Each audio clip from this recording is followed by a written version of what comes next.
Hi guys! Bago ang lahat ay congratulations po kay Naomi at kay Gavin sa ginoo at binibining buwan ng wika ng kanilang paaralan. And for today's video, tara! Ipapakita ko naman po sa inyo kung paano ko po ginawa ang costume ni Naomi bago nga maganap ang kanyang laban. Bago nga po ang lahat ay nag-drawing muna ako ng bubuuin kong costume at ito ay request ng aking client. Partner nga pala silang nagpagawa sa akin. Pero ngayon nga po ang ipapakita ko po sa inyo ay costume na pambatang babae na ang magsusuot ay si Naomi. Si Naomi ay grade 1 student na kasalukuyan nag-aaral sa Padre Emuluna Memorial Elementary School. At ngayon nga po ay sinusukatan ko na po siya para sa aking gagawing costume na gagamitin niya sa Lakan at Lakambini para sa buwan ng wika. Bale, ipinapaliwanag ko muna kay Mami Sheila kung ano magiging style niya at magkatulong nga pala kami dito sa pagbubuo ng kanyang konsepto. Sobra akong natutuwa sa kanila dahil sobra-sobra din ang pagkatiwala nila sa akin na magagawa ko ang costume para sa kanilang anak. Kaya naman bawat bakanting oras ay sinisimulan kong buuin ang parte ng kanyang magiging outfit. At para nga hindi ganoong kabigat ang kanyang isusuot na costume, gumamit po ako ng itim na rubber matics nang sa ganon ay madaling makahulma at maisaayos ng husto. Una ko nga pong ginawa ang kanyang mga gears na isusuot sa kanyang braso, hita, at matapos ang aking duty sa trabaho, kinagabihan naman ay sinimulan ko naman maglagay ng mga molds dito sa aking ginawang panlagay sa kanyang braso. Ang mga molds na ito ay hinulma ko gamit ang silicone molder, pati na rin ang mga tinunaw na stick glue. Ito muna ang aking pansamantalang libangan habang ako ay naka-duty at nagbabantay ng aming CCTV. Matapos naman ito ay akin ang gagawain ang kanyang headdress at ang naisip ko nga pong disenyo dito ay basket. So gamit pa rin ang itim na rubber matics, bubuo tayo ngayon ng basket at eto nga po ang ating ilalala. O diba? Hugis basket na siya. Pagkatapos nga po nito, kinabukasan naman, ang sunod kong ginawa ay ang kanyang petticoat ng kanyang magiging saya. Isa ito sa napakahirap gawin dahil kinakailangan pantahiin. At ngayon nga isinusukat ko ang mga materyales sa pagbubuo ng kanyang magiging gown. Kailangan dito na akma ang sukat nang sa ganon ay tama sa bewang. Gayon din sa pagkagarbo ng kanyang saya. At kinagabihan naman, dito na ako nagsimula ng bawat piraso ng saya. Ang style kasi nito ay umbrella gown. At matapos nga ako makagawa ng isang sample, humingi na ako ng tulong sa aking mga pinsan para habang sila ang nagugupit, ako naman ay nagsisimula ng magtahi. Maikwento ko lang, nung una ay hirap talaga ako na tumanggap ng mga ganitong paggawa. Syempre, wala akong kaalam-alam kung paano ba ito gawin. Tanging nasa imahinasyon ko lamang lahat. Tapos saka ako manunood sa YouTube kung paano ba ito gawin, yung mga tutorials. Kaya sa bawat araw na meron kaming ginagawang ganito, ay araw-araw din kaming natututo. Madalas nga sinasabi sa akin ng mga tao, bakit daw parang lahat ay kaya kong gawin? Sa katunayan niya,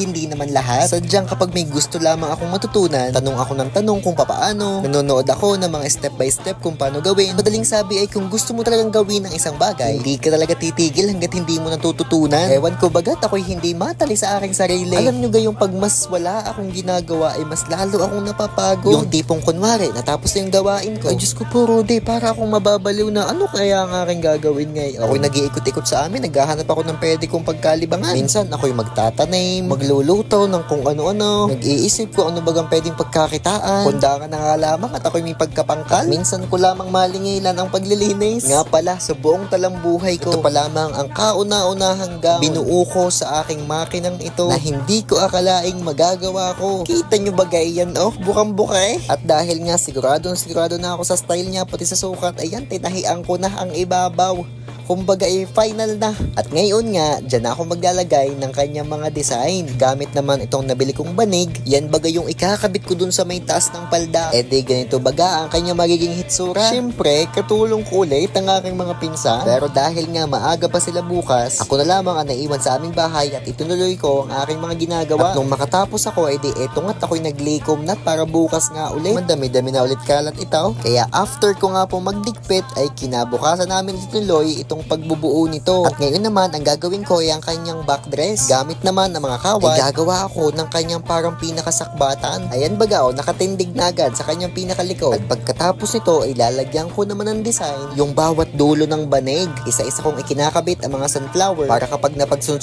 ko ito, ay di kong pulang maigay. Ganun lang din ang proseso kung paano ko ginawa yung una. Ay ganun lamang din hanggang sa matapos ang paglalagay ko ng mga bulaklak. At para naman sa ginawa kong backdress, itong at pababalatan natin ng banig na na aking nabili. So bale, itunuro ko na muna kay Wenny at siya muna ang aking inasahan sa pagkakabit nito. Dahil ngayon naman ay sisimulan ko naman na tahiin yung kanyang pinakadamit. Madali lamang naman ang ginawa kong style dito sapagkat para lamang itong nakatapis at para nga mas madali ang aming produksyon, alay nagkanya-kanya na kami ng gawa. At dahil nga madalas ay inaabot na kami ng madaling araw, syempre kinakailangan ng umuwi ng mga pinsan ko at ako na lamang muli ang matitira. Okay lang yan, at least kahit paano ay nakakakita na ako ng improvement. At hindi ko ito basta-basta magagawa ko, hindi rin talaga sa tulong ng aking mga pinsan. Abay, grabe naman talaga ang support nila sa akin. Kaya naman deserve talaga namin na mag food panda gabi-gabi.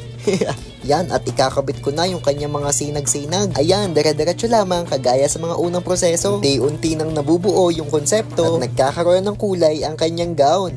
Ngayon naman, ang bubuin ko po ay ang kanyang para sa headdress. Nilagyan ko lamang ng mga dahon-dahon dahil maya-maya ay kakabitan ko naman ng mga sunflowers. Yung mga sumunod na araw naman ay gagawa ako ng panlagay niya sa kanyang balikat para yung magiging style ng gown niya ay may pagka-Pilipinyana. At para nga po sa araw na isusuot ito ni Naomi, ako at ang kanyang parents ay excited na masukat niya ang ginawa nating costume. Grabe, hindi ko akalain na ganito kaganda kapag suot-suot na niya ito. May mga aayusin pa ako sa bandang balikat pero kita nyo, ang ganda, diba? At matapos nga ang mahabang panahon ng pagbubuo natin ito, eto na po ang naging resulta ng costume ni Naomi para sa lalabanan niyang buwan ng wika. At pati ako ay excited na para sa kanyang laban. At nitong araw nga ng kompetisyon ay agaw excellent talaga si Naomi at si Gavin. Marami ang natuwa sa kanilang kasuotan at talaga namang hindi maitatanggi yung kanilang kakyutan. At dahil nga sa ginalingan nila, sila ang nagwagi bilang Ginoo at Binibining Buwan ng Wika 2025. At para naman po sa naging costume ni Gavin, ito po ang aking sunod na vlog na i-upload. Kaya naman guys, thank you so much for watching.